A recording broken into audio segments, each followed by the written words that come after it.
జై శ్రీమన్నారాయణ. శ్రీ గోదా చతుశ్లోకి. నిత్యభూషా నిగమ శిరసాం నిస్సమోత్తుంగ వార్తా కాంతో యస్యాః కచ విలులితైః కాముకో మాల్యరత్నైః సూక్త్యా యస్యాః శృతి సుభగయా సుప్రభాతా ధరిత్రీ శైషా దేవీ సకల జననీ సించతాత్మామపాంగైః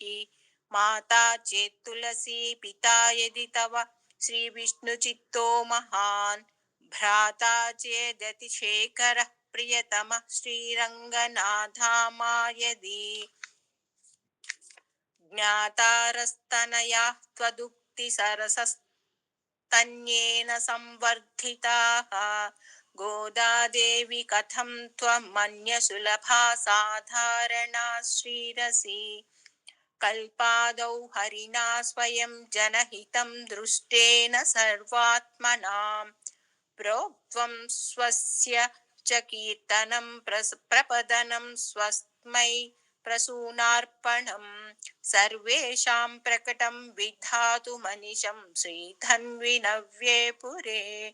జాతాం వైదిక విష్ణుచిత్తతనయాం గోదాముదారాం స్తుమః ఆకూతస్య పరిష్క్రియామనుపమాత్మాసేచనం చక్షుషోః ఆనందస్య పరంపరామనుగుణామారామశైలేషితుః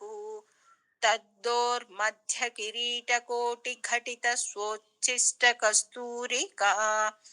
మాల్యామోదసమేధితాత్మవిభవాం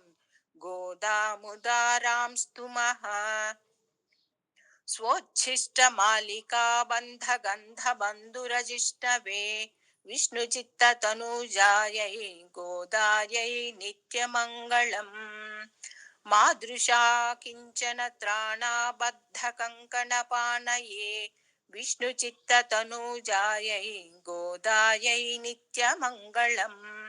శ్రీమత్యై విష్ణుచిత్తార్య మనోనందనహేతవే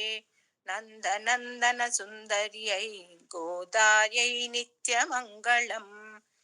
కర్కటే పూర్వఫల్గుణ్యాం తులసీకాననోద్భవాం పాండ్యే విశ్వంభరాం వందే గోదాం వందే శ్రీరంగనాయకీం ఆండాళ్ తిరువడిగలే శరణం.